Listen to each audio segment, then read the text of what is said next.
Welcome back to Any Cafe.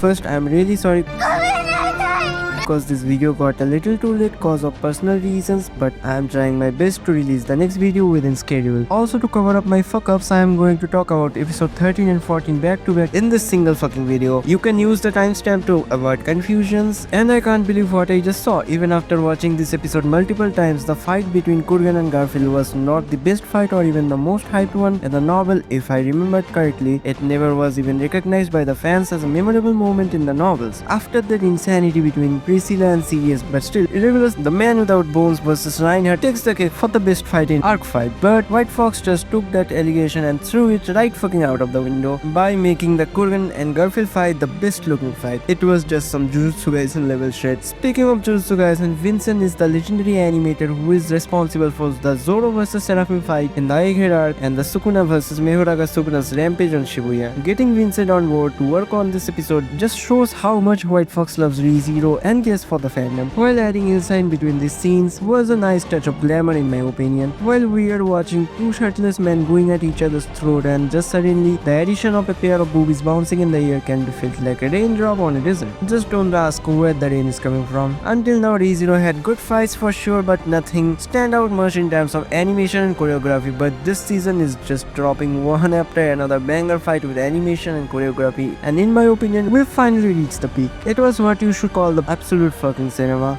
So what basically happened here is Garfiel took out each of Kurgan's arm one by one, then bit his neck off. But still, after yapping about this fight so long, the longest time I wasted on this episode was during Capella's boobies extension scene. Like I played it on loop and gazed upon it for hours with an expression almost identical to Liliana's expression on Priscilla's boobies. Seriously, Capella's transformation to Priscilla in this episode was so smooth. This is the first time we've seen Elle in action, and Elle vs Capella fight was the most gruesome fight in this season so far. Like the way Elle is decapitating her, cutting her in half, blowing her, then her regenerating back to one piece was so gross. Like literally, the animators have outdone themselves by making this the grossest fight, and I fucking love that. We had no idea about L's power. All we know is that he's from Japan, and it's obvious that just like Subaru, he also possesses some kind of abilities, but even after this episode, they are still a mystery. He showed some really suspicious movements during the fight. Every time Capella attacked him, it just felt like he was already anticipating that attack to come from those directions and avoiding them. Even Capella's dragon blood didn't have any effect on him.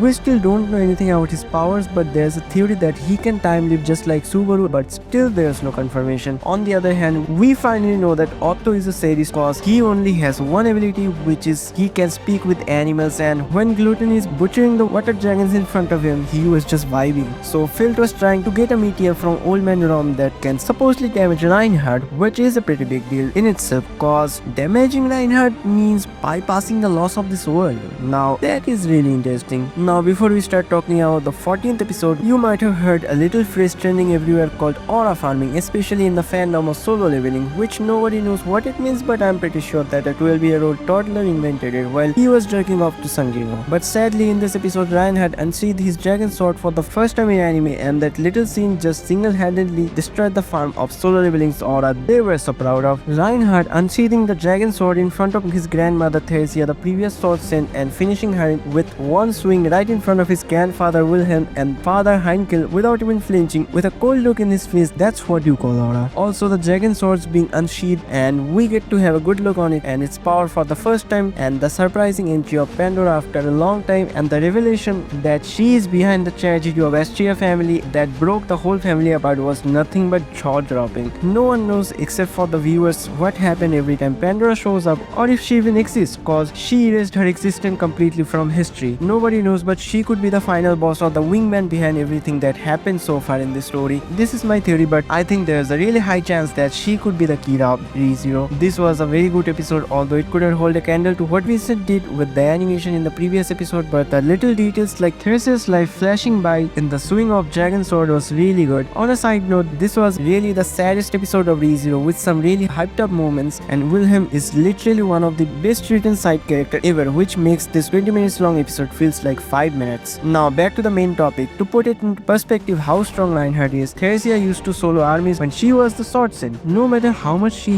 has been nerfed, it only took one swing of the dragon sword to end her life, although she was already dead. Which also makes this factor really amazing that Wilhelm defeated her in her prime with no divine protection. Basically, he was just a random dude with a sword. Even at this age, he was giving a really good fight to Theresa until that asshole Heinkel showed up and ruined everything like always. Although he wasn't always an asshole, after Reinhard's mother fell into coma, his personality changed and he became an asshole whose hobbies are showing up anywhere and ruining the mood and kidnapping lollies from time to time, but kidnapping your own son's betrothed who also happens to be a lolly just kinda makes you a son of a bitch who deserves to go to jail. Now let's talk about the cut contents, and this is the most cut content in one episode we had for the first time in this season, and most of them are cut from Theresa's backstory and also the little detail about her divine protection and blessings. So Reed Astria has been mentioned in the novels as the first sword saint, and because of his overwhelming achievements, Astria family became a family renowned for swordsmen, but Theresa hated swordsmanship. The main reason for it was her blessing of the death god, which is more of a curse than a blessing for her. If she cuts someone even accidentally, that wound would never stop bleeding until that person dies from blood loss, which makes her terrified of the thought of even becoming a swordsman. But the anime showcases it as she felt guilty towards her brother who had trained a lot harder to become a swordsman and get the blessing. Although it's not completely wrong, but not the main reason. And another piece of content which was cut was that she had heard the sword god laughing at her after she got the blessing and mocked her for the rest of her life. Aside from that, most of the romance between Wilhelm and Theresa, like their daily meetups in the garden or how Wilhelm changed after he fell in love with her, was also cut. Apart from all the cut contents, this was an absolute 10 out of 10 episode, and I would like to know in the comments section who else cried during the confession scene. That's about it. Thank you for watching, and the next episode review will come sooner than you expect. Like, share and subscribe for more. Thanks Vishu for helping me with this video, and peace out.